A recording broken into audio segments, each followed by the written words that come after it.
In one word, what can we expect for this second season? Fuck!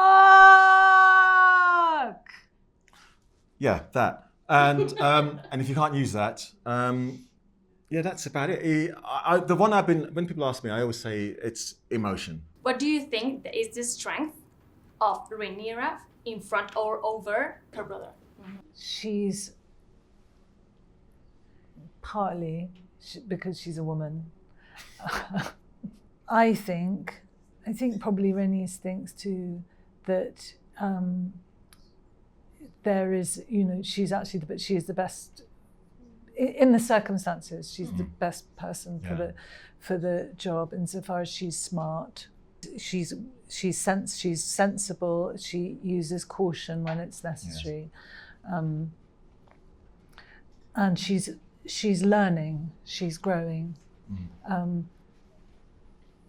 I don't want to speak ill of people who are around the corner, but I don't think Aegon is really to be taken seriously as a person, let alone as a king. I think if you were to ask both of them, why do you want the throne, you would like her answer. Do you know what I mean? I think her answer would be more responsible. I think his answer would be, I just want power and I want to have a sword or something. I think he's a very frivolous individual, whereas I think you would, And I think, oddly enough, I think actually if you asked her that question, she'd say, actually, I don't really want it, which is always probably a good sign. Yeah. Maybe. I don't know. You'd have to ask Emma that, but there's a feeling that that she understands the weight of the responsibility. Yeah.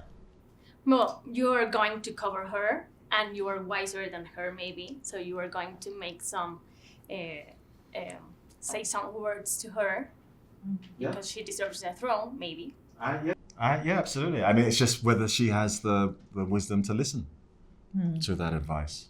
But I think she's on the right track, I think. Yeah. There's also, I think, Rhaenys' character is always a little bit on the fence as far as Rhaenyra is concerned. There's a lot of ambiguity. So everything that I just said, is true. But there's also the story that Rhaenys has, which is, did you fucking kill my son? Which is, Declaration of war. which is always there. Yeah. Cool. Okay. Thank you. Okay, thank you very much.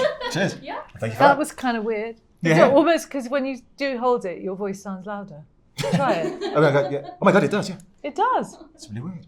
It does. Yeah, that's just some crazy some magic. psychosomatic nonsense. In one word, what can you or how can you describe this second season? Green. Blood. Wow. But not green blood. Maybe. No. What's the strength of Aegon over Rhaenyra?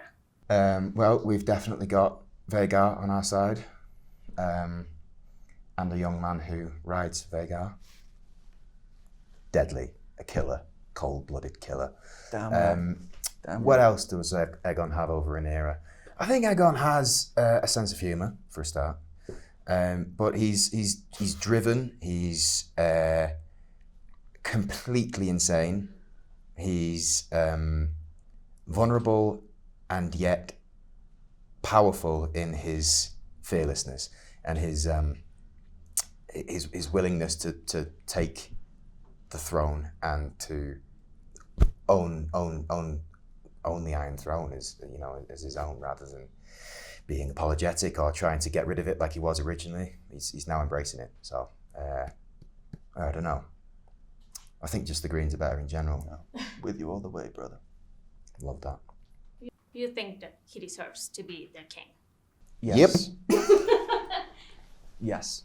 In what way do you identify with your character?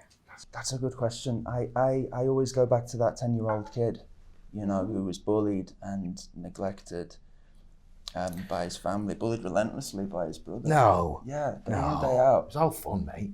He will All a bit of forgive, fun. but he won't forget. He, and also, the fact that he was treated differently. He wasn't given a dragon egg like the rest of the other kids. it fueled that fire in his belly, and he recognized what he wanted in life. He's going to have to go out and get it, and that's what he did when he claimed Vhagar. Or did Vhagar claim him? Who knows? What's the fear of Aegon and Aemon? That's a really good question. I think Aegon's biggest fear is allowing his vulnerability to get the better of him, not having people respect him, not having people listen to him, being brushed under the carpet and forgotten about. I think that's his biggest fear. I'm afraid of a lot of things, and I know what scares me. Spiders. Aemon, he fears no man under any set of rules. You know, you are either with him or you're against him. And if Daemon wants it, he can come and get it.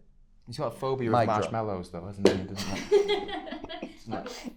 Do you think that this is similar, House of Dragon, similar to the presidential elections? Yeah, but I don't think that's specific to this time. I think that's the case for any political election.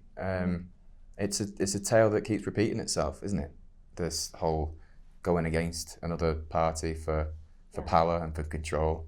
I think you could quite easily get bogged down with trying to relate it to current affairs, but what I think this show is an escape for people to, rather than to sort of try and educate themselves on current affairs. It's a way to avoid that and to just be in a fantasy world for a while, and I think that's what we're trying to do with this show.